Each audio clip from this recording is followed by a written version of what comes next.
The Earth's moon orbits all around us. It reflects the light from the sun. These are the phases of the moon. Moon, moon, moon, moon, moon. The moon is in between the Earth and the sun. It's a new moon phase and it looks like it's gone.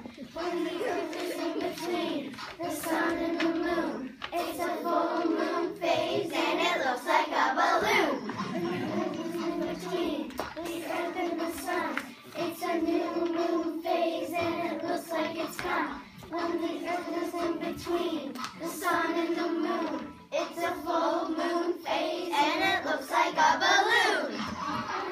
Moon orbits all around us. It reflects the light from the sun. These are the phases of the moon.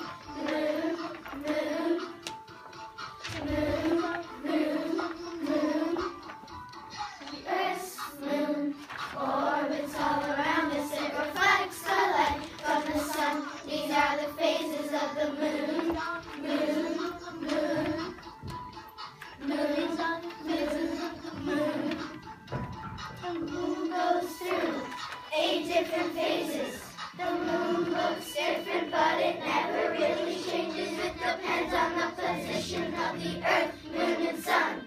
Come on, everybody, make the lunar cycle fun. The moon goes through 8 different phases. The moon looks different, but it never really changes. It depends on the position of the Earth, moon, and sun. Come on, everybody, make the lunar cycle fun. The Earth's moon orbits all around us. It reflects the light from the sun. These are the phases of the moon. Moon, moon, moon.